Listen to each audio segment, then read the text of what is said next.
자, 오늘 파더스데이에서 제가 말씀을 좀 아버지의 마음과 연합하는 것에 대해서 우리 좀 말라기 말씀 가지고 좀 나누기 원합니다. 자, 우리 말씀 보겠습니다. 말라기 4장 4절로 6절 우리 구약성경 마지막입니다. 우리 한번 읽어보겠습니다. 시작. 너희는 내가 호렙에서 온 이스라엘을 위하여 내 종 모세에게 명령한 법 곧 율례와 법도를 기억하라. 보라, 여호와의 크고 두려운 날이 이르기 전에 내가 선지자 엘리야를 너희에게 보내리니 그가 아버지의 마음을 자녀에게로 돌이키게 하고 자녀들의 마음을 그들의 아버지에게로 돌이키게 하리라. 돌이키지 아니하면 두렵건대 내가 와서 저주로 그 땅을 칠까 하노라 하시니라. 아멘. 아멘. 아멘. 자, 소리 조금만 크게 해주세요. 오늘은 목소리를 좀 작게 하네. 자, 조금만 더. 네. 조금만 더 해주세요. 하나, 둘, 마이크. 제가 또 잡음나면 또 소리에 예민해서 조금만. 이 소리가 이게 잡음 안 나잖아요. 음치하는 것만 해주세요. 자, 우리 그 말라기에 대한 먼저 이렇게 말씀 좀 보겠습니다. 이 말라기 선지자의 그 의미는 나의 사자, 그러니까 하나님이 보낸 메신저다, 이런 의미가 있습니다. 그래서 정확히 말라기 선지자가 어떤 태생이고 이런 거에 대해서는 잘 모르고 있습니다. 자, 그 다음에 또 배경은 이 기원전 432년경에 활동하는 걸로 성경학자들이 추정하고 있습니다. 근데 이때가 이제 말라기 예언자가 나타나서 하나님의 말씀을 예언하고 나서 말라기 이후로는 하나님께서 보내신 선지자가 아무도 없었어요. 그래서 이제 우리가 이제 연도적으로 얘기하면 예수님이 탄생한 날을 AD 1년으로 우리가 추산했을 때 약 400년 동안 하나님께서 그 침례 요한이 나타나가지고 광야에서 외치는 소리가 돼가지고 엘리야와 같은 그런 예언이 성취돼서 나오기 전까지 400년 동안 하나님이 말라기 선지자 이후로는 아무도 이스라엘 백성들에게 보내지 않는, 그래서 우리가 그 시기를 성경적으로 신구약 중간기라고 얘기하고 하나님께서 선지자를 이스라엘 백성들에게 안 보내줌으로써 하나님의 말씀이 없었던 그런 암흑기의 시기였다, 이렇게까지 성경학자들은 얘기를 해요. 그래서 말라기 선지자가 예언했던 그 예언의 의미가 새로운 시대로 들어가는데 구약에서 신약으로 연결하는 그 시대적인 전환점의 중요한 예언이라는 것을 우리가 알 수 있습니다. 마지막 예언이. 자, 그리고 그래서 그 예언을 보면 여호와의 크고 두려운 날이 이르기 전에 이렇게 얘기하면서 내가 엘리야를 너희에게 보내겠다, 이렇게 얘기했거든요. 그래서 이 여호와의 크고 두려운 날은 하나님의 심판의 날을 의미하고요. 이거는 예수님의 처음 오심과 다시 오시는 때를 얘기합니다.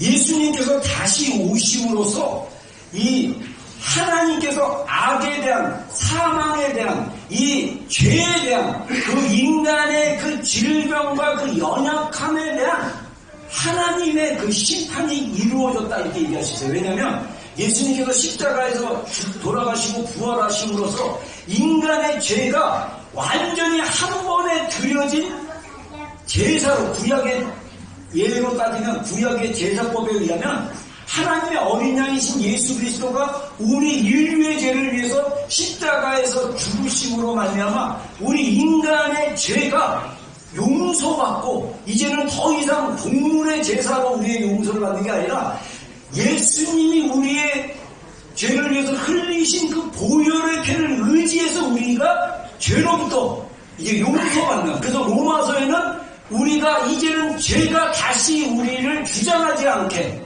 하나님께서 예수 그리스도를 통해서 죄에게 사망을 선고하는 그런 능력을 보여준 그런 하나님의 때였다는 거예요. 그리고 나중에 예수님이 언제 다시 오실지는 모르지만 성경에 보면 구름 타고 오신다고 했어요.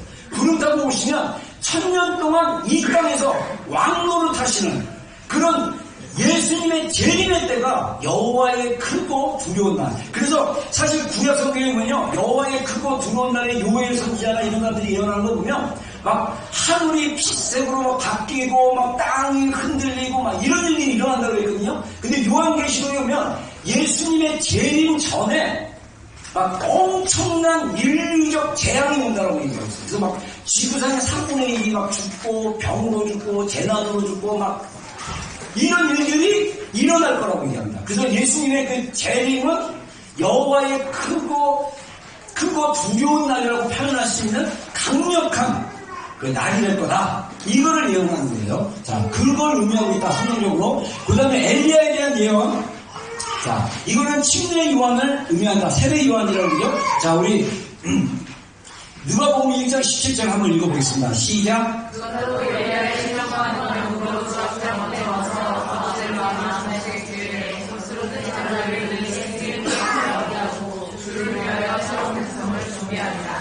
이 말씀의 배경이 그 요한이 제사장이었던 스가랴의 아들인데, 사가랴의 아들인데, 사가랴가 그 여느 때처럼 하나님 앞에 성소에 가서 제사를 드리는데 천사 가브리엘이 나타나가지고 네가 나이가 먹었지만 하나님께서 너의 기도를 들어가지고 너에게 아들을 주겠다. 그 이름을 요한이라고 해라. 그러면서 그 요한이 어떤 사람으로 올 거라는 거를 가브리엘 선지자가 그 아버지인 사가랴에게 예언한 내용입니다. 그래서 요한이 너의 아들 요한이 엘리야의 심령과 능력으로, 그러니까 엘리야의 마음, 파워와 영으로 주 앞에 먼저 와서, 예수님 앞에 먼저 와서 아버지의 마음을 자식에게, 거스린 자를 의인의 슬기에게 돌아오게 하고 주를 위하여 세운 백성을 준비하게 한다. 다시 말해서 우리가 예수님의 재림을 기다리는 지금 세대에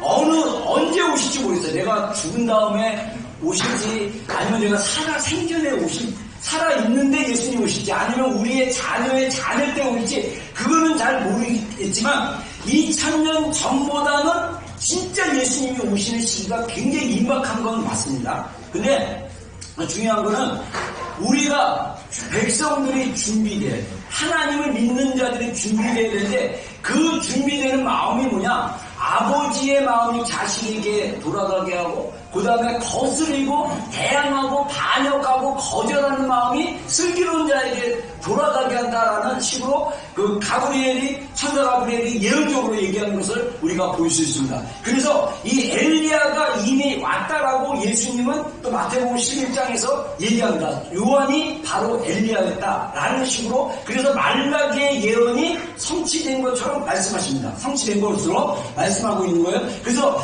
우리가 성경적으로 봤을 때 이 예언이요, 이게 제가 지금 하도 신학적으로 졸업한 지가 오래돼가지고 까먹었는데, 용어를 까먹었는데, 제가 이제 제 말식으로 표현하자면 이중적 예언이라고 볼 수 있어요. 자, 이중적 예언이라는 뜻은 뭐냐면, 여러분들 우리가 가지고 있는 구약 성경, 특별히 이사야나 막 이런 데 보면 이스라엘, 지금 그 예루살렘이 있고 지금 이스라엘 백성들이 살고 있는, 유대인들이 살고 있는 이스라엘이라는 나라에 대한 예언이었거든요.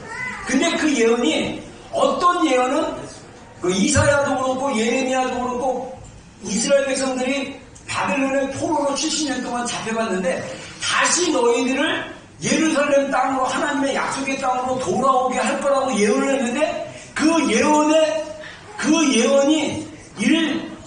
한 번 먼저 성취가 됐어요. 성취가 돼서 실제로 이스라엘 백성들이 느헤미야를 비롯해서 그 에스라랑 이런 하나님의 사람들과 함께 70년 만에 예루살렘으로 돌아와서 이스라엘이 다시 회복이 됐습니다. 근데 또 어떤 예언은 그 70년 만에 돌아오는 이스라엘 백성을 위한 예언이 아니라 더 확장돼서 1948년 이스라엘이라는 나라가 생기고 지금 이스라엘이라는 민족 나라가 생긴 게 대한 예언의 성취가 지금 이루어진 거예요. 그래서 어떻게 보면 이사야서나 또 예레미야나 이런 선지자들이 예언했던 그 예언이 한 번은 그 시대에서 몇백 년 후에 이루어지고, 또 한 번은 2000년이 가까운 시기에 또 이루어지는 거예요. 그래서 예언이 한 번 성취된 게 아니라 계속 성취되었던 걸 우리가 볼 수 있어요. 그리고 이사야가 이스라엘 백성에게 말하기를 너는 나의 보배다, 나는 너를 존귀하게 여긴다, 이런 말씀이 이스라엘을 향해서 말씀하시는 건데, 이게 이스라엘에 대한 하나님의 마음을 보여주고 이스라엘을 하나님이 얼마나 사랑하는지 예언적으로 말씀하신 것과 더불어 오늘날 우리가 말씀을 읽는 우리가 영적인 눈이 열려져서 이 말씀을 받아들였을 때 이스라엘에게 하셨던 그 말씀의 계시가 우리 가운데 풀어지는 거예요. 그러면 우리 안에 정말 강력한 믿음이 생기기 시작하고 그 믿음으로 말미암아 우리의 삶이 완전히 달라지는 것을 우리가 볼 수 있습니다. 그래서 이 말씀이 여러분 개개인에게 성취되어야 합니다. 할렐루야. 그래서 우리의 마음이 아버지의 하나님과 연결되어야 되고요. 육체의 아버지하고도 연결될 수 있도록 우리가 회개하고 또 우리가 마음의 연합이 이루어질 수 있도록 우리가 더 하나님 앞에 나아가는 게 필요하다라고 성경이 말하고 있는 거죠. 자, 그래서 보면요, 하나님 아버지에 대해 경험하는 것이 왜 중요한지 말라기서를 통해서 알 수 있다는 거예요. 자, 왜냐면 구약 성경의 마지막 예언이 아버지의 마음과 자녀의 마음이 연합하는 거다. 서로 돌이키라고 했거든요. 자녀들은 아버지에게 돌이키고 아버지는 자녀에게 돌이켜라. 자, 그래서 제가 오래간만에 또 주석집 이렇게 좀 여러 군데 찾아보니까 이거에 대한 해석이 여러 가지가 있는데 중요한 거는 이 여러 성경학자 칼빈이나 이런 주석가들이 다 얘기하는 게 뭐냐면 이 마음은 이스라엘 백성들이 말라기 선지자가 활동했던 시기에 이 이스라엘 백성들이 하나님에 대한 마음이 별로 없었다는 거예요. 그래서 이 자녀들에게 너희가 하나님을 진실하게 섬기고 예배하고 그래서 너희들의 자녀를 그런 내가 하나님을 이렇게 신실하게 섬기는 그 마음을 자녀에게 전달해야 된다. 그리고 자녀들 중에서도 정말 하나님 아버지 하나님을 잘 섬기고 하는 그런 마음을 아버지에게 전달하는 그런 식으로 해석하는 주석가들도 있어요. 근데 중요한 거는 왜 하나님께서 말라기 선지자의 마지막 예언, 구약시대의 마지막 예언을 하나님 아버지의 마음에 초점을 맞췄느냐.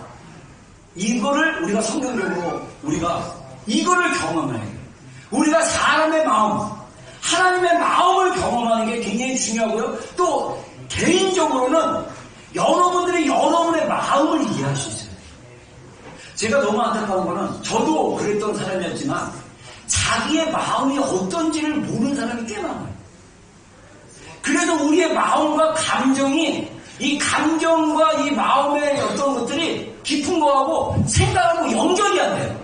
그러다 보니까 우리 안에 갈등이 굉장히 많아요. 여러분들 마음에 이 올라오는 그 소용돌이, 혼란, 두려움, 답답함 이런 게 왜 그런지 아세요? 생각하고 마음하고 연결이 안 돼서. 그래서 우리가 우리 자신하고도 이 마음이 연결돼야 되고 더 나아가서 하나님하고도 연결이 돼야 돼요. 하나님과 이 마음이 연결이 안 되면 우리의 신앙생활이 가면 쓰는 신앙생활이 될 수 있다는 거예요. 그래서 신앙생활의 위선은 하나님의 마음과 연결되지 않는 상태를 말한다. 이게 저의 생각이에요. 제가 목회를 하면서 내 자신도 목회를 해오면서 지금도 제가 신앙생활 하면서 삶을 살아가면서 내가 가면을 쓰는 목사인가, 내가 위선을 보이는 목사인가, 성도들한테 좋아 보이고 능력 있게 보이려고 그리고 내가 뭔가 성도들한테 인정받으려고 하는 그런 마음의 동기로 사역을 하고 있는가, 아니면 진실된 하나님의 마음으로 사역을 하고 있는가, 이거를 항상 체크하는 게 중요해요. 목사님이.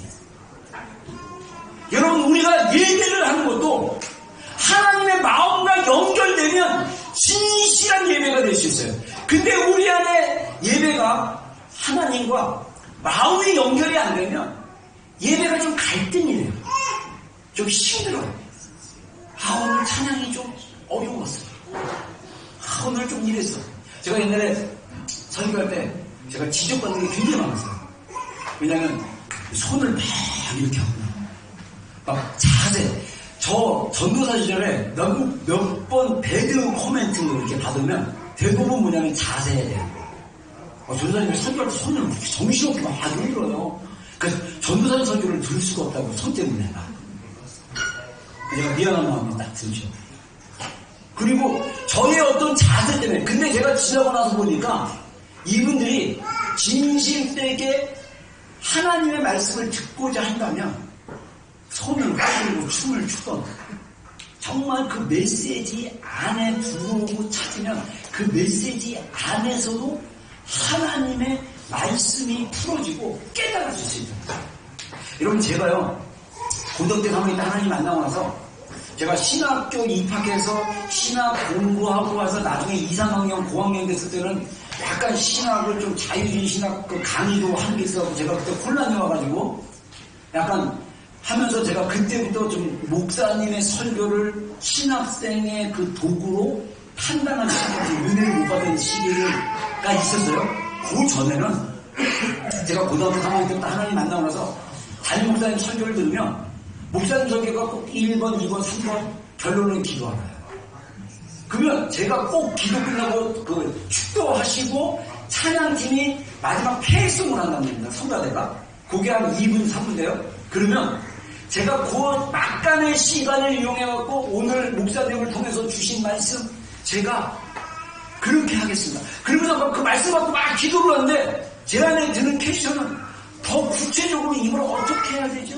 구체적으로 좀 어떻게 해야 되죠? 이런 답답함은 있었지만 저는 항상 목사님을 통해서 하나님이 나에게 말씀하고 계신다라는 그런 그 자세로 설교를 듣다 보니까 은혜가 되게 됐어요. 근데 목사님 설교가 좀 어쩔 때는 힘들었어요. 좀 지루하고 좀 이렇게 예화도 좀 공감 안 되는 예화하고 막 책에서 읽은 예화들 막 뭐 저기 뭐 그 뭐야 11조 로펠로 얘기를 많이 해주거든요. 그 석유왕 로펠로가 11조 많이 하면 부자 됐다. 그래서 여러분들도 11조 많이 하면 부자 된다. 뭐 이런 설교하시면 그런데 로펠로랑 나랑 좀 다른데 뭐 이런 마음도 좀 그렇지만 그래도 은혜를 받으려고 마음을 쏟았다는 거예요. 근데 진짜 여러분들 안에 하나님의 마음을 받기 시작하면 하나님의 마음과 연결되기 시작하면 목사님의 설교가 지루하고 그 메시지가 뭐 성에 막 이러고 막 어쩌고 저쩌고 해도 그 말씀 안에서 하나님의 마음을 받기로 갈망이 있고 열망이 있고 따라가다 보면 하나님께서 주시는 은혜들이 있어요. 여러분 그 은혜 가운데 들어가기를 주님으로 축원합니다. 안 그러면 우리 신앙생활이요 그런 척해 가면을 씁니다. 이 위선이라는 그 영어 단어가요 하이포크라시스라는 이 단어가 연극에서 라틴어로 따지면요 가면을 쓴다 연극을 한다 라는 뜻이에요. 근데 제가 우리 교회 성도는 그렇게 많지 않은 것 같지만 저 다른 교회 다른 교회 사람들 만나다 보면 어떤 게 느껴지냐면 가면 쓰고 얘기하는 게 느껴져요. 아닌데 내가 볼 때는 그게 아닌데 막 그거 가리고 나서 막 그런 척하고 괜찮아요 목사님 나 근데 마음을 보면 안 괜찮은데 괜찮은 척하려고 그래요. 가면 쓰나 왜냐 근데 어떤 사람들은 자기가 자기의 마음을 모르기 때문에 습관적으로 가면을 써요. 습관적으로 가면을 쓰고 얘기해요. 근데 자기가 가면을 쓴 것도 몰라. 이거는 중증이에요. 여러분들 제일 먼저 우리가 하나님의 마음을 알면 하나님께서 우리를 향한 하나님의 마음이 계시되어지고 깨달아지잖아요. 그러면 우리가 우리를 이해하기 시작하는 거예요. 그래서 예수님이 마태복음 22장에 말씀하신 것처럼 하나님을 사랑하고 너 자신을 사랑하는 것 같이 이웃을 사랑하는 거예요. 그래서 사랑에는요 3가지 단계로 흘러가는데 먼저 하나님을 사랑하게 되면 내 자신을 사랑해요. 그리고 내 자신을 사랑하는 만큼 이웃에 대한 사랑이 열리게 돼 있어요. 우리가 나 자신을 사랑하지 못한다는 건 뭐냐면 하나님의 사랑, 하나님의 마음이 연결되지 않으므로 그 사랑의 깊이가 풀어지지 않기 때문에 자신을 사랑하지 못해요. 엄마들이 자신을 사랑하지 못하면 자녀들을 위해서 정말 엄청 많습니다. 근데 사랑이라는 이름으로 자녀들을 조종을 해요. 사랑이라는 이름으로 내가 체험받지 못한 그 부모로부터 받지 못한 자신의 엄마로부터 받지 못한 그 애정을 아낌없이 자녀에게 쏟아붓는데 문제는 뭐냐면 이게 병든 사랑이기 때문에 자녀가 자기가 원하는 만큼 반응을 안 하면 막 분노가 치밀고 막 갈등이 일어나고 막 승질이 나는 거예요. 그게 진짜 사랑이 아니에요. 진짜 사랑은 달라요. 우리가 그러한 사랑을 경험해야 됩니다. 그 사랑이 어디로부터 오냐? 하나님의 마음으로부터 나온다는 거죠. 아멘입니까?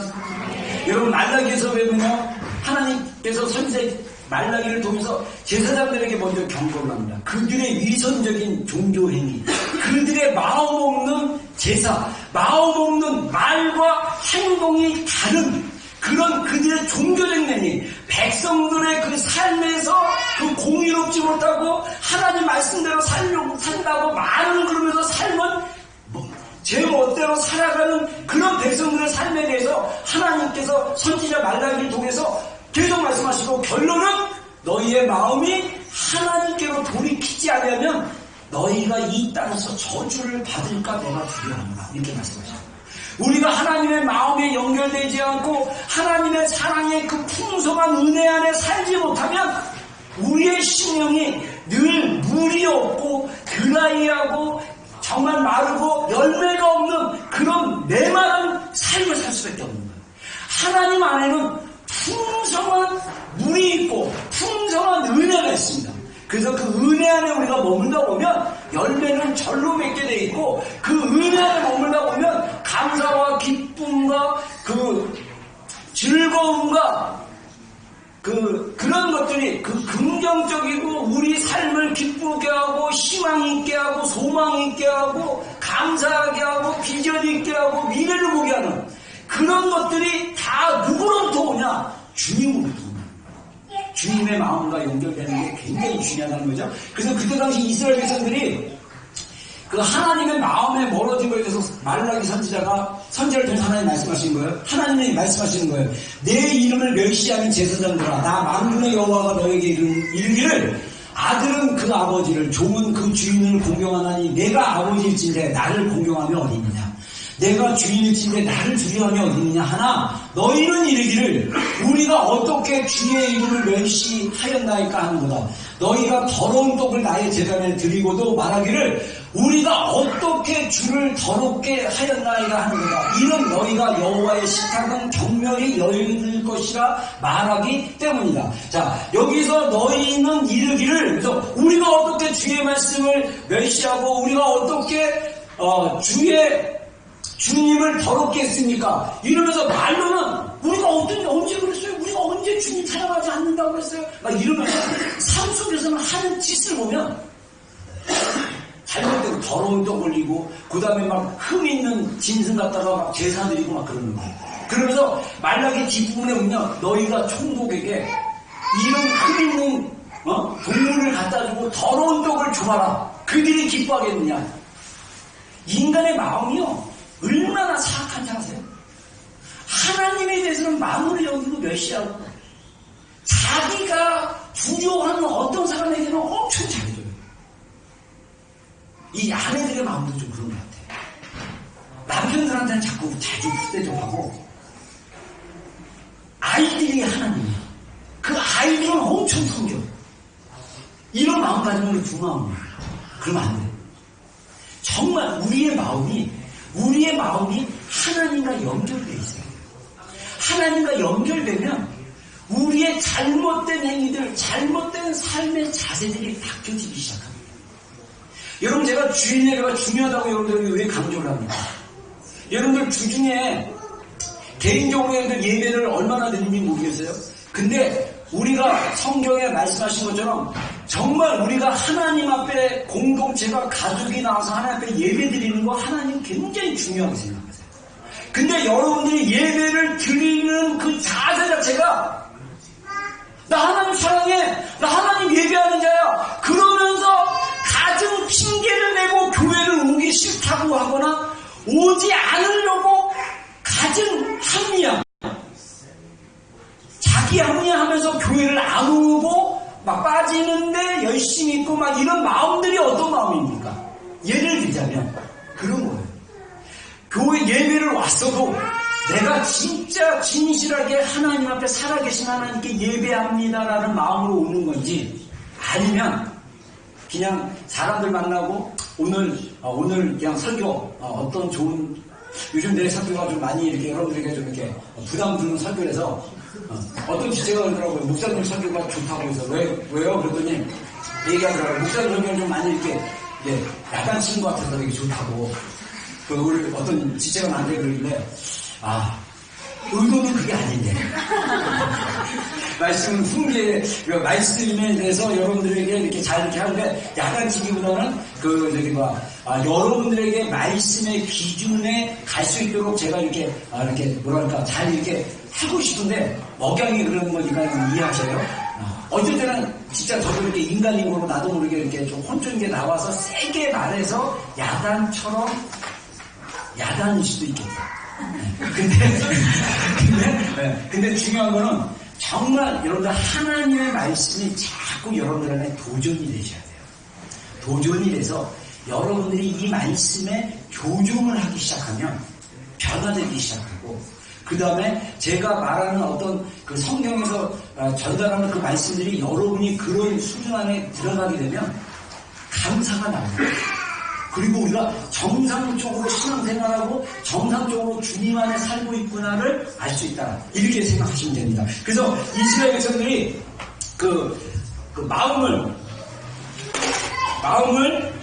하나님께 드리지 못한 것에 대해서 말라기 선지자가 얘기를 했고, 결론이 하나님의 마음과 연합된 것에 대해서 얘기하고 있다. 이렇게 얘기할 수 있죠. 그래서 예수님 시대 때도 마음이 연합되지 않는 그 예수님 시대 때 바리새인과 유대인들이 하나님 아버지의 마음을 몰랐어요. 그래서 예수님에 대해서 오해를 하고 요한에 대해서도 오해를 하는 것을 우리가 성경에서 볼 수 있습니다. 마태복음 11장에 10장에 보면 모든 선지자와 율법이 예언한 것은 요한까지다. 신의 요한을 얘기합니다. 만일 너희가 즐겨받을진대 오리라 한 엘리야가 곧 이 사람이다. 자, 예수님이 신의 요한이 누구라고 말씀하셨어요? 엘리야라고 얘기했어요. 그래서 말라기 선지자가 예언했던 엘리야가 오리라 했을 때 400년 만에 신의 요한이 등장하면서 그 예언이 성취가 된 거예요. 그리고 오늘날 여러분들에게 하나님의 마음으로 돌이키게 하고 하나님의 마음으로 연합하라고 계속 메시지를 전하는 사람이 있다면 그 사역자는 엘리야의 신령과 능력으로 여러분들에게 권하고 있는 거예요. 그래서 오늘 마지막 예수님의 재림을 기다리는 모든 성도들은 반드시 하나님의 마음과 연합되는 성도들의 삶을 살아야 됩니다. 아멘. 자, 그래서 여기에 보면요, 귀 있는 자는 들을지어다. 요한계시록의 7개 교회를 향해서도 성령께서 사도 요한을 통해서 말씀하시기를, 귀 있는 자는 교회에게 말씀하시는 것을, 성령이 말씀하신 것을 들을지어다. 영적인 귀가 열려야 함을 얘기하고 있는 것입니다. 그래서 이 세대를 무엇으로 비유할까? 비유하건대 아이들이 장터에 앉아서 제 동물을 불러 이르되 우리가 너희를 향하여 피를 불어도 너희가 춤추지 않냐고, 우리가 슬피 울어도 너희가 가슴을 치지 아니하였다는가 같도다. 요한이 와서 먹지도 않고 마시지도 아니하는데 그들이 말하기를 귀신이 들렸다. 그들은 유대인들과 바리새인들이에요. 들렸다 하더니 인자 예수님이 와서 먹고 마시며 말하기를 보라, 먹기를 탐하고. 예수님이 잔치를 굉장히 많이 하셨거든요. 그랬더니 예수님을 뭐라고 얘기하냐면 이 먹기를 탐하고 포도주를 즐기는 사람. 영어 성경에 보면요, 이 술에 취한 자예요. 드렁커. 그 다음에 사리와 죄인의 친구로다 하니 지혜는 그 행한 일로 인하여 옳다함을 얻으리라. 그들이 진짜 지혜를 안다면 그 행하는 삶을 통해서 어떻게 그들이 살았는지 보고 옳은 건지 그른 건지를 알 수 있다고 이렇게 표현하는 거예요. 자, 여기서 세대를 비유하기를 어린아이 비유했어요. 어린아이들이 와서 친구를 불러다가 아이들이 친구들을 불러다가 뭐냐, 피리를 불었어. 야, 내가 피리 불게 너 춤춰? 근데 피리 부르는데 춤도 안 춰. 근데 그 어린아이가 또 내가 지금 굉장히 힘든 일이 있어, 내가 슬퍼, 내가 막 우는데 울지도 않아. 이게 뭡니까? 친구인데 서로 공감하지 못하는 거예요. 친구인데 그 마음이 연결되지 않는 거예요. 여러분, 교회 안에서 오늘날 우리의 교회가 어떤 교회입니까? 가식 많은 교회예요. 그래서 많은 성도들이 자신 안에 일어나는 안 좋은 일들을 오픈하기를 두려워해요. 남편의 문제, 아내의 문제, 자녀의 문제, 재정의 문제, 어떤 질병의 문제, 이런 문제들이 있으면 성도들하고 셀모이 말해서 나누기를 두려워합니다. 왜? 내가 슬프다고 얘기했는데 같이 울어주지 못하니까. 말로는 괜찮아, 울지 마. 근데 속으로는 안 울어. 그 얘기가 뭡니까? 서로 연결되지 않았다는 거예요. 제가 우리 공동체를 꿈꾸는 공동체는 뭐냐면 서로 마음이 연결되는 공동체, 함께 슬퍼하는 공동체, 함께 즐거워하는 공동체, 함께 감사하는 공동체. 할렐루야. 여러분 진짜 그런 친구들을, 그런 지체들과 연결되고 싶지 않으세요? 우리 먼저 스스로 개인이 하나님의 마음으로 연결되셔야 돼요. 이게 우선입니다. 그러지 않으면 우리의 죄성은요, 남이 잘 되면요 배가 아파요. 집 샀다고 그러고 뭐 했다고 그러고 잘 되면 자기도 모르게 막 배가 아파요. 막 싫어, 듣기 싫고 괴로워. 그거 아니에요.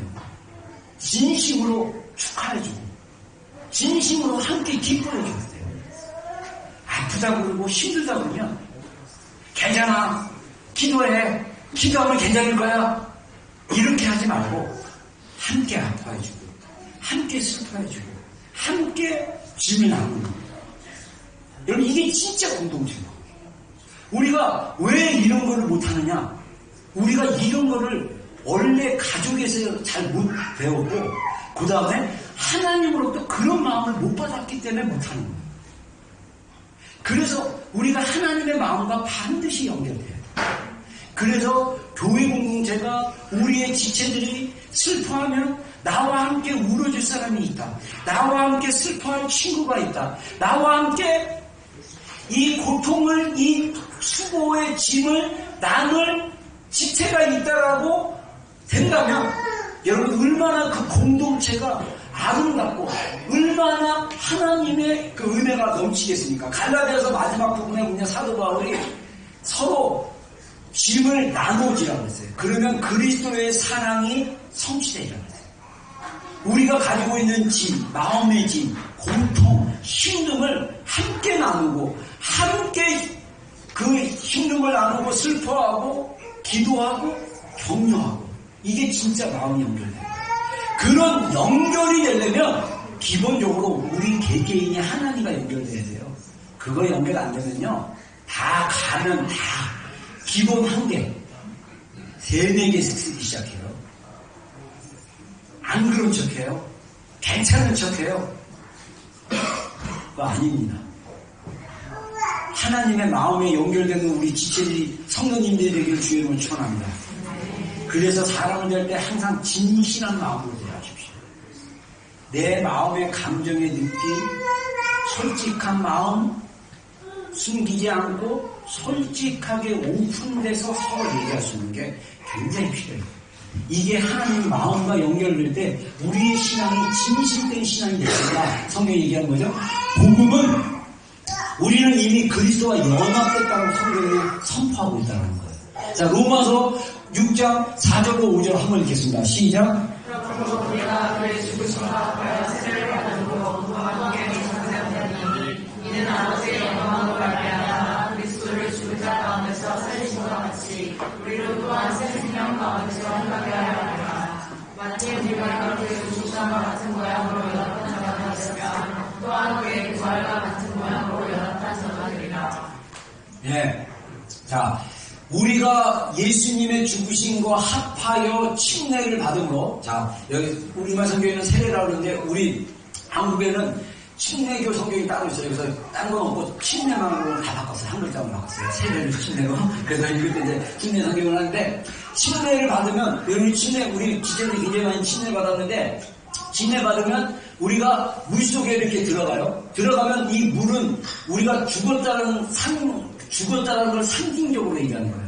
그리고 물 위에서 올라와요. 그러면 우리가 그리스도와 함께 장사 지내고 죽음과 되고 죽으면 땅에 묻혀진 듯이 우리의 옛사람이 그리스도와 함께 물속에 들어가는 거예요. 그리고 다시 올라와요. 그건 뭐냐면 그리스도와 함께 부활한 것처럼 우리가 부활했다. 그래서 우리가 이 침례 받고 우리가 믿은 것을 확실하게 믿으면 우리가 그것을 믿으면 우리가 그리스도의 죽으심과 같은 모양으로 연합이 되었고 부활과 같은 모양으로 연합한 자가 된다.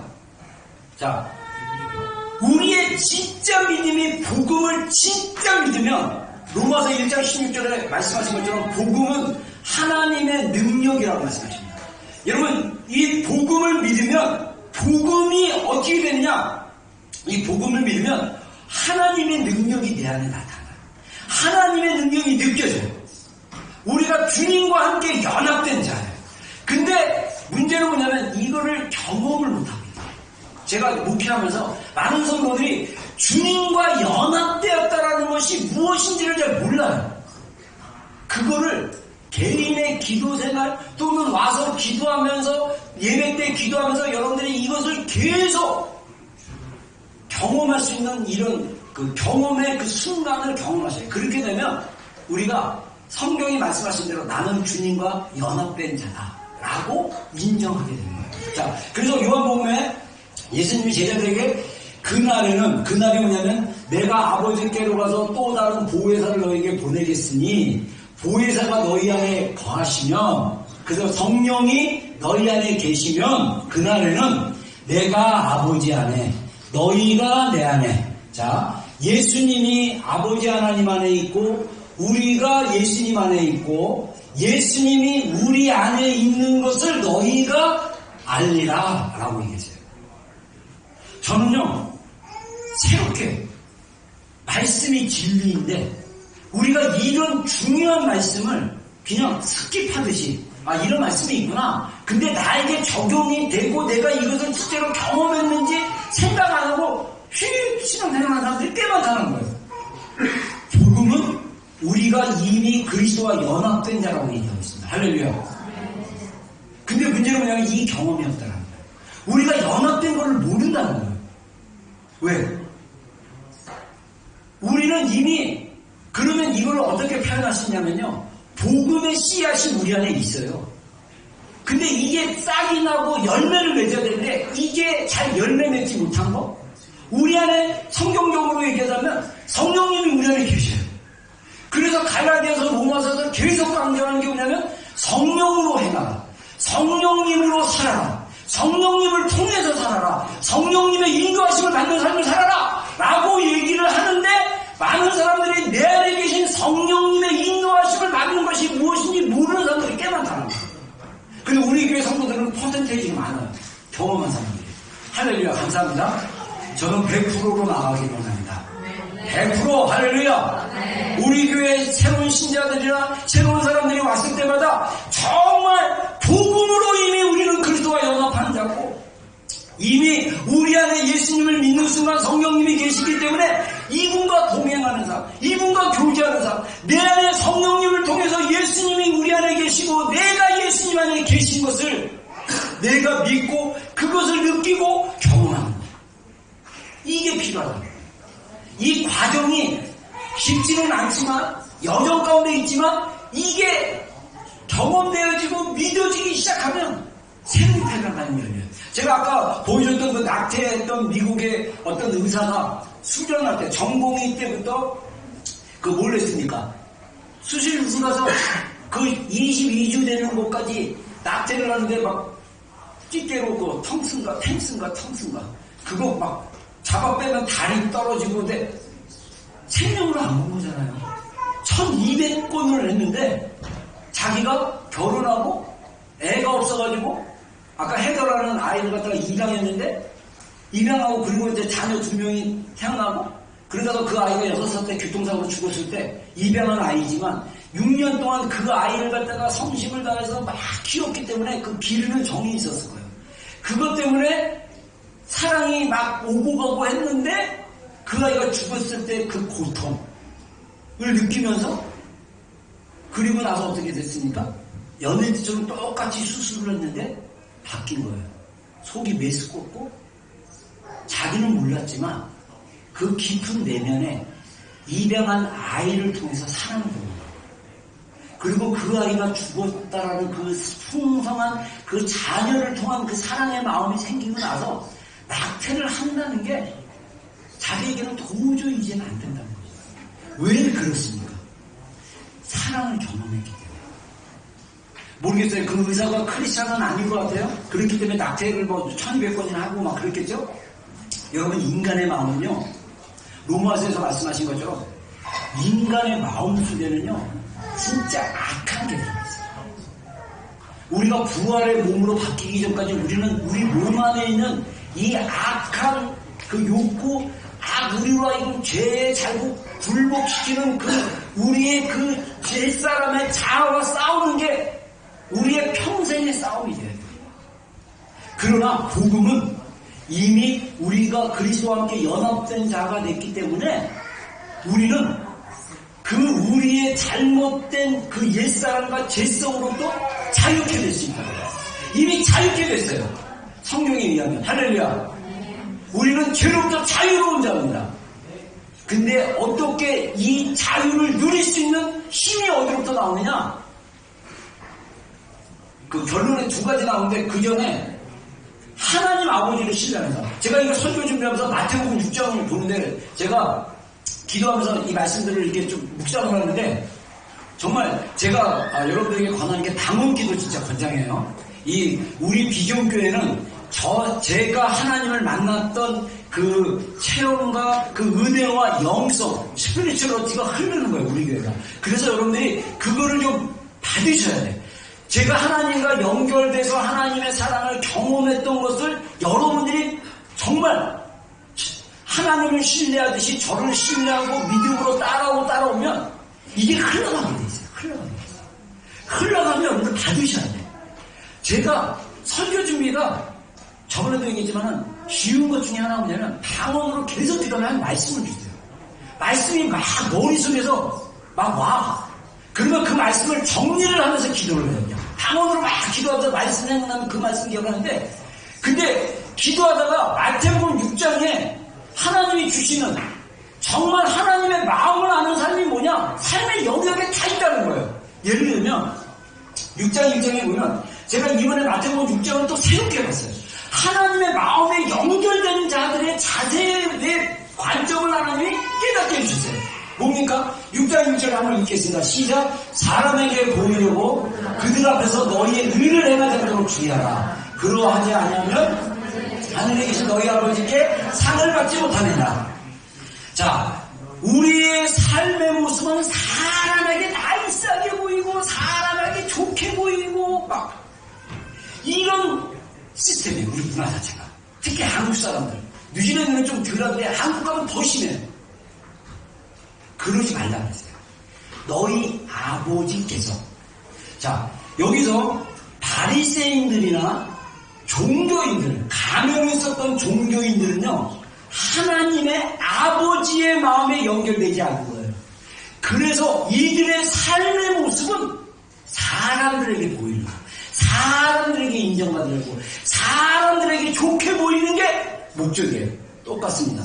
우리가 정말 하나님 아버지의 마음 안에 들어가려면 사람들에게 보이려고 의를 행할 필요가 없다는 거예요. 사람들에게 대할 때 진실된 마음으로 대하시면 돼요. 이게 우리의 삶. 하나님의 마음에 연결되지 않으면요, 연결돼서 하나님의 아버지의 마음을 받지 않으면 우리의 삶의 모습에 계속 외식하는, 보여주기의 삶을 살 수밖에 없다라고 성경 예수님이 경고를 하죠. 예를 들면 구제할 때 내 구제함을 은밀하게 하라. 은밀한 중에 보시는 너의 아버지께서 갚으시리라. 아버지를 강조하셨어요. 예수님이 아버지를 강조하시면서 너희 아버지께서 보신단 말이에요. 너희 아버지는 사랑이 많으신 하나님이다. 이 하늘의 아버지는 사랑이 많으시기 때문에 네가 굳이 하면서까지 사람에게 보이고 인정받고 그러지 마. 너희 아버지께서 네가 그렇게 섬기는 거, 네가 그렇게 구제하는 거 하나님이 갚아주실 거야. 너희 아버지께서 갚으실 거야. 사람에게 집중하지 말고 아버지의 마음을 받아서 아버지께 집중하는 삶을 살아라. 예수님 말씀하시는 거예요. 기도도 마찬가지예요. 기도도. 너는 기도할 때 내 골방에 들어가 문을 닫고 은밀한 중에 계시는 내 아버지께 기도하라. 은밀한 중에 보시는 너의 아버지께서 갚으시리라. 할렐루야. 여러분, 재미있는 사실은 기도를 갚으신다고 그랬어요. 영어 성경에 보면 보상해 준다고 그랬어요. 보상?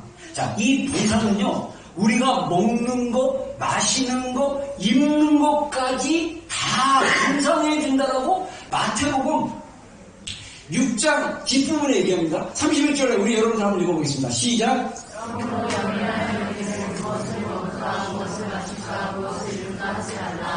이는 나 이런 일이 원하는 것이다. 너희는 아버지께서 이런 모든 것이 너희에게 있어야 할 줄을 아시느니라. 예.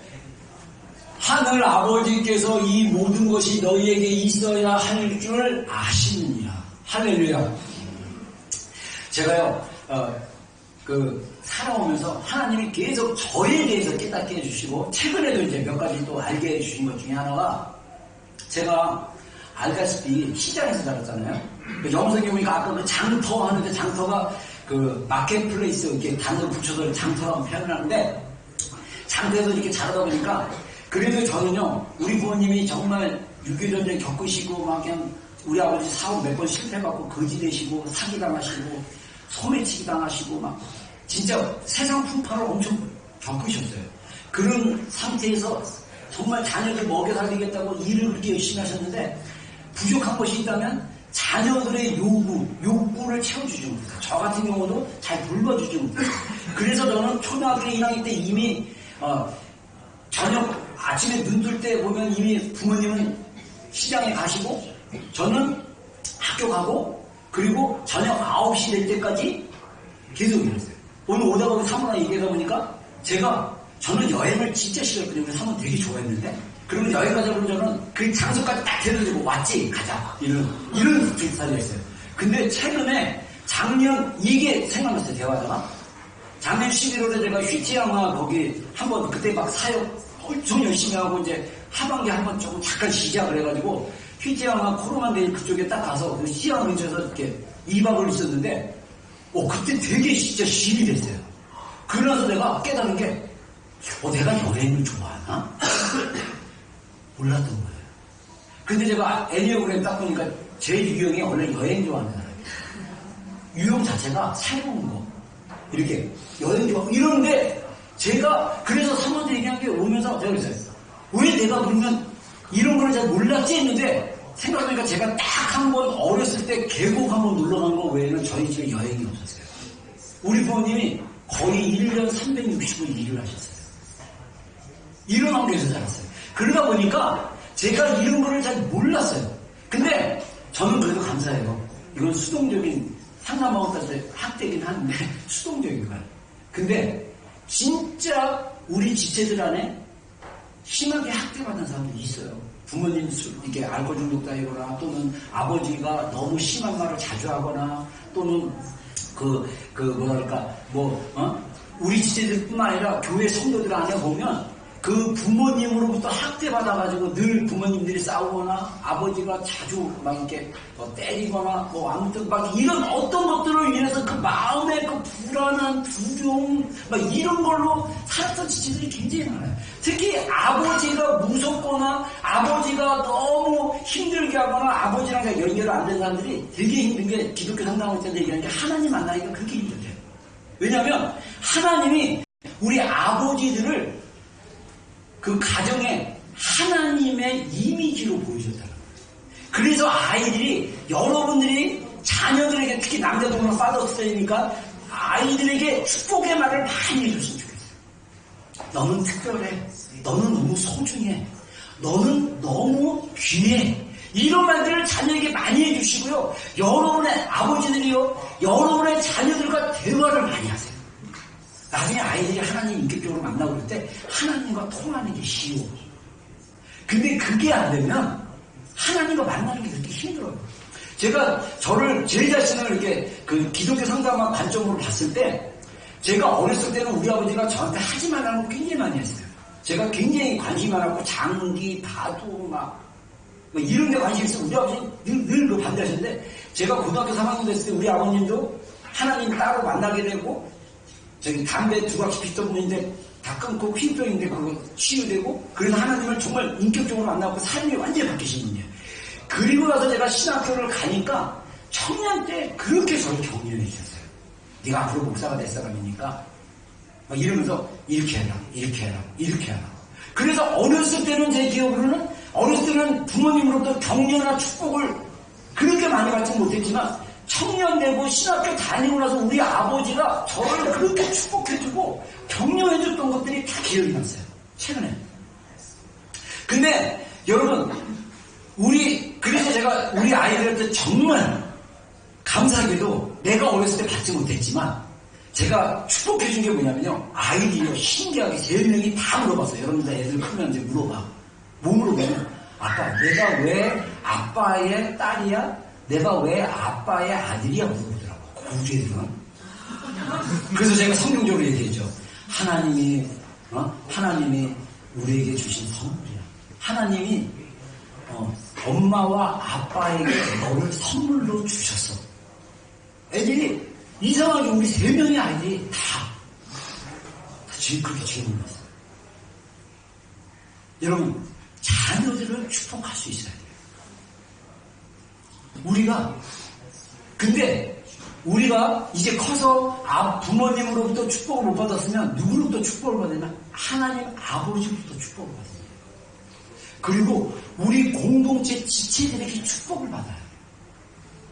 여러분 축복을 받는 거는요. 이 축복의 욕구가 채워지지 않으면요. 사람들이 그렇게 축복을 받으려고 해요. 그게 인정받는 욕구라는 거예요. 우리 안에 누군가에게 인정받는 욕구가 있다. 그거는 뭐냐면 어렸을 때 충분한 축복을 받지 못하고 인정을 받지 못했기 때문에 그럴 수도 있어요. 상담학적으로 얘기했을 때. 여러분 이것을 해결할 수 있는 가장 강력한 게 뭐냐면 하나님으로부터 인정받는 거예요. 이미 복음에서는요. 우리를 하나님이 너무 소중하게 여기고 너무 우리를 보배롭고 존귀하게 너를 여기노라. 그렇게 말씀하시는 거예요. 제가 그랬잖아요. 기도하는데 갑자기 스바냐 3장 17절로 부르는 노래가 생각이 났어요. 기도 중에 방언으로 기도하다가. 그래서 제가 골방에서 너의 하나님 여호와가 너를 기뻐하며 막 이 찬양을 딱 부르는데요. 갑자기 이 찬양을 부르다가 제 마음이 막 기쁨이 막 흘러넘치는 거예요. 근데 내가 너로 인하여 기쁨을 이기지 못하며 라는 말씀이 쫙 기억나면서 하나님이 진짜 어린아이에게 막 바라보면서 제가 우리 아이들 어렸을 때 특히 첫째 딸 딱 나왔을 때 너무 이뻤고 막 신기해가지고 제가 너무 기뻤거든요. 근데 그거보다 더 강력한 하나님이요. 어린아이를 보듯이 저로 인해서 기쁨을 막 이기지 못해가지고 막 기뻐하시는 게 영으로 막 느껴졌어요. 모든 얼굴에 또 구멍에 물이 흐르기 시작하였어요. 할렐루야. 하나님의 마음으로. 여러분 하나님 마음 안에 들어가셔야 돼요. 이미 복음으로 구원받은 우리는 이미 하나님의 마음 안에 너무나 소중하고 너무나 귀하고 너무나 존귀하고 여러분을 인해서 하나님이 기쁨을 이기지 못하는데 우리가 못 느끼고 있어요. 나 그게 너무 애석해요. 나는 그게 너무 답답해요. 누리기를 주의 이름으로 축원합니다. 제가 청년 때 감사하게도 그걸 누리기 시작해가지고 저를 무시하는 사람들 때도 네가 나를 무시해? 하나님이 나를 얼마나 존귀하게 생각하는데. 저는 진짜 그런 마인드가 제 안에 다 뿌리가 박혔어요. 여러분 사람들이 여러분들을 무시한다고 여러분들을 무시당하는 게 아니에요. 여러분들은 존귀한 자들입니다. 할렐루야. 자, 그래서 하나님의 마음과 연합하기 두 가지입니다. 첫째, 육신의 악한 욕구에 순종하지 않기. 자, 로마서 말씀에 아까 우리가 읽었던 로마서 5장 지나서 6장에 뭐라고 합니까? 6장 그 말씀 지나서 뭐라고 합니까? 12절과 14절 한번 읽겠습니다. 시작. 그러므로 너희는 죄가 죽은 몸을 강제하여 몸의 사욕에 순종하지 말고 또한 너희 지체를 불의의 무기로 너에게 내주지 말고 오직 너희 자신을 죽은 자 가운데서 다시 살아난 자 같이 하나님께 드리며 너희 지체를 의의 무기로 하나님께 드리라. 제가 너희를 주장하지 못하리니 이는 너희가 법 아래 있지 아니하고 은혜 안에 있음이라. 할렐루야. 죄가 우리를 주장하지 못해요. 이미 우리의 죄를 대신하여 예수 그리스도께서 십자가에서 못 박혀 돌아가셨습니다. 할렐루야. 우리가 할 수 있는 것은 몸의 육신의 사역, 영어로 보면 evil desire, 죄를 짓고자 하는 마음, 부정적인 마음, 그 악한 마음들을 어떻게 하라고요? 거기에 순종하지 말라는 거예요. 그거를 쫓아가지 말라는 거예요. 그리고 뭐라고 하냐? 여러분의 지체를, 우리의 지체를 죄의 무기로, 악의 무기로 드리지 말라는 거예요. 그래서 우리를 불의의 무기로 드리지 말고 하나님께 드리자. 여러분, 저는요, 기도가 하나님께 드려지는 시간이라고 생각합니다. 로마서 13장 1절에 말씀하신 것처럼 너희 몸을 하나님이 기뻐하시는 거룩한 산제단으로 드리라. 이는 너희의 영적인 예배니라. 많은 그 사람들이 해석하기를 이거를 삶 속에서의 예배라고 얘기하고 순종과 삶을 어떻게 그리스도인으로 살아가냐고 얘기하는데, 저는 그렇게 그것도 있지만 더 강한 해석이 뭐냐? 저의 해석입니다. 너희 몸을 하나님이 기뻐하시는 거룩한 산 제물로 드리라는 얘기는 뭐냐면요, 번제단 위에 제물로 올라가라는 얘기예요. 여러분, 기도의 자리가 하나님께서 우리를 태우시는, 우리를 새롭게 하시는 번제단의 자리라는 거예요. 우리가 기도의 자리에서 기도할 때 하나님의 영적인 불이 우리를 태우기 시작하면, 여러분, 우리 안에 있는 생각들, 머리 잘라서 재단에 올리잖아요. 우리 안에 있는 그 가죽들, 이 위선들 다 태워버리시는 거예요.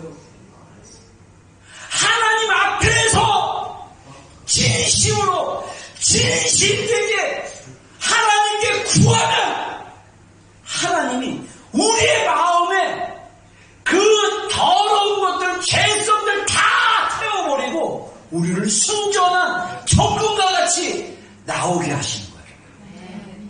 나는 로마서 13장 1절을 그렇게 해석하고 싶어요.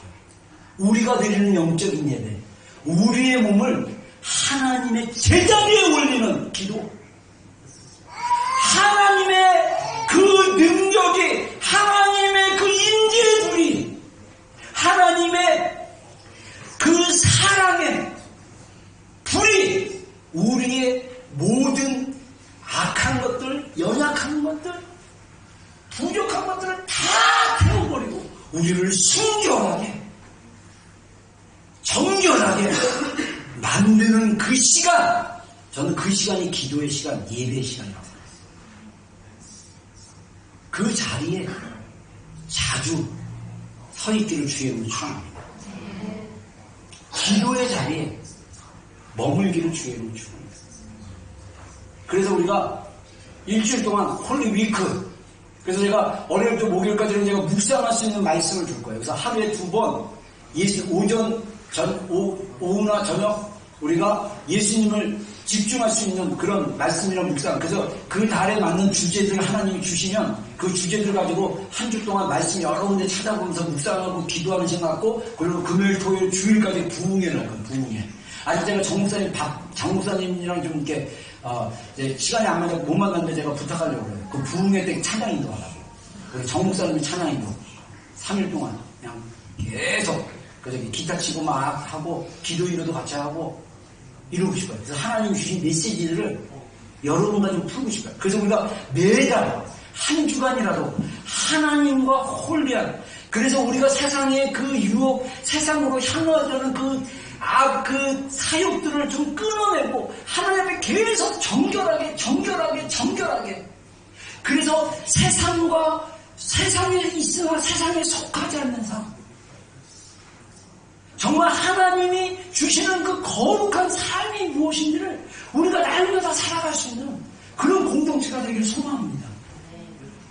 그리고 마지막으로 전심으로 하나님께 나가죠. 자, 신명기 4장 29절. 그러나 네가 거기에 내 하나님 여호와를 찾게 되리니 만일 마음을 다하고 뜻을 다하고 그를 찾으면 만나리라. 신명기 4장에는요, 이스라엘 백성들에게 이제 40년 광야생활 다 끝나고 이 모세가 설교를 하기 시작하는 첫 번째 설교에 너희가 가나안 땅에 들어가게 되면, 약속의 땅에 들어가게 되면 너희가 그 땅에 있는 우상들을 섬기게 될 것이다. 예언을 합니다. 그래서 하나님이 너희들을, 그래서 너희들에게 심판을 할 것이다. 그러나 너희가 거기서 우리가 살고 있는 이 가나안 땅, 우리의 삶이 광야가 아니라 가나안 땅 되기를 주님으로 축원합니다. 그래서 가나안 땅에서 네가 하나님 여호와를 찾게 되니 너는 마음을 다하고 뜻을 다하고 그를 찾으면 만나게 될 것이다. 여러분, 하나님이요, 아까 제가 기도 중에 읽었던 히브리서 말씀, 여기 있네요. 히브리서 10장 말씀. 여기 히브리서 10장 19절 20절 한번 읽어보겠습니다. 시작.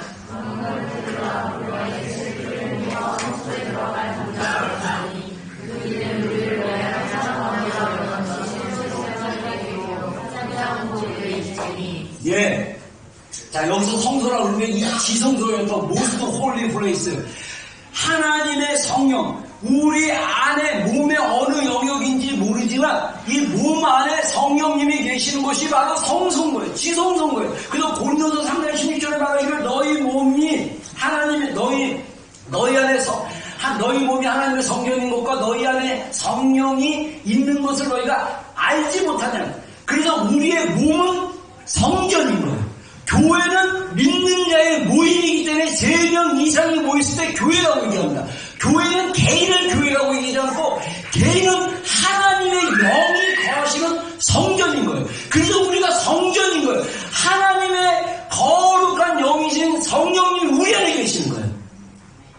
이분 안에 우리가 들어갈 담대함, 자신감이 있다. 예수님의 보혈의 피를 의지해서. 할렐루야.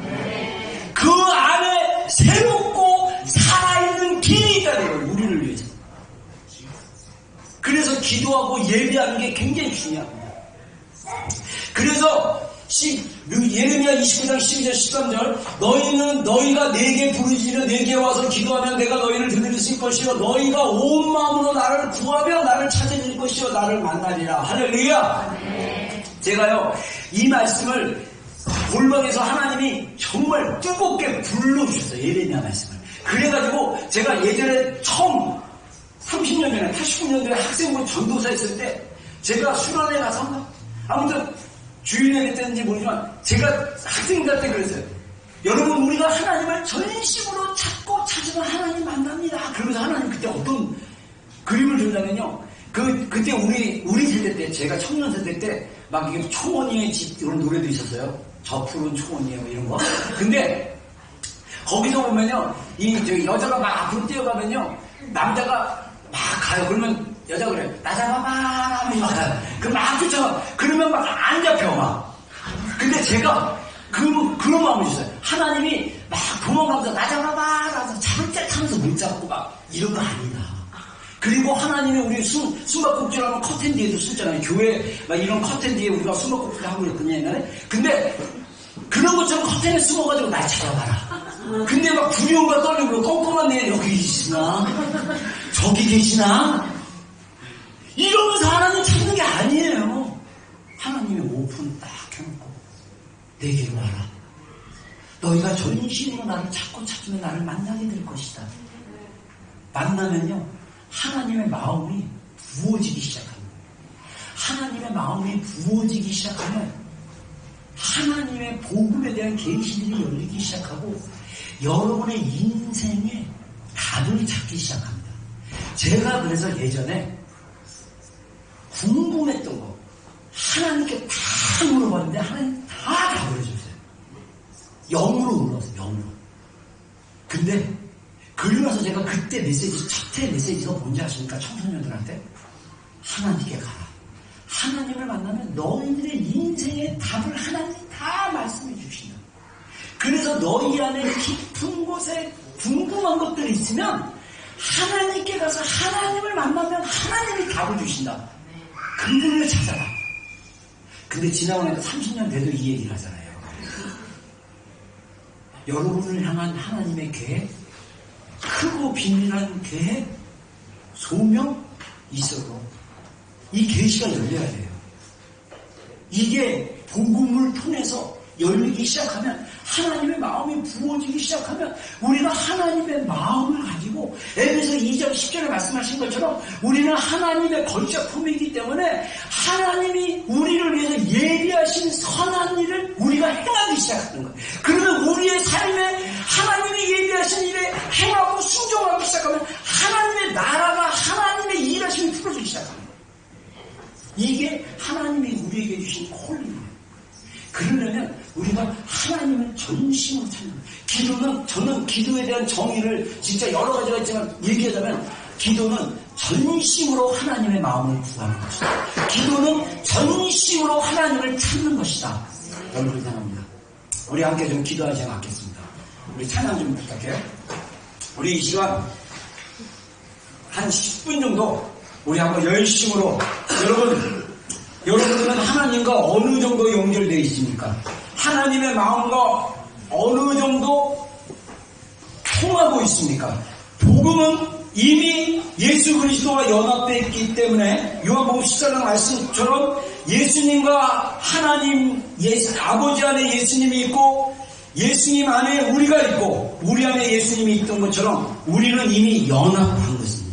근데 왜 우리가 이것을 경험하지 못하느냐? 우리의 삶의 습관들과 삶의 생활의 패턴이 몸의 사용을 쫓기 때문에 그렇습니다.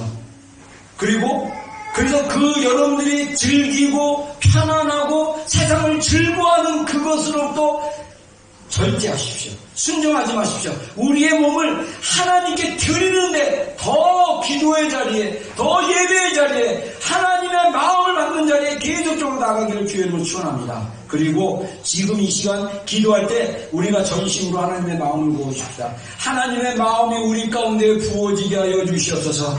하나님의 사랑이 이미 복음을 통해서 이미 우리 성취되어지고 실현되어졌습니다. 그러나 우리의 마음 가운데 아직도 이 예수 그리스도를 통한 그리스도의 그 사랑, 하나님 아버지의 마음, 사랑이 우리 가운데 풀어지지 않았다면 하나님 더 풀어주시고 더 경험하게 해주시고 하나님을 더 알아갈 수 있는 시간이 되게 하여 주시옵소서. 우리가 하나님 이 시간 주님의 마음을 구합니다. 주님을 향한 갈망을 부어주시고 하나님의 마음을 부어주시사 하나님의 마음으로 살고 하나님의 마음으로 삶을 살아낼 수 있는 우리 귀한 성도들이 되게 하여 주시옵소서. 우리 주님의 이름 3번 부르고 우리 기도하며 나가겠습니다. 주여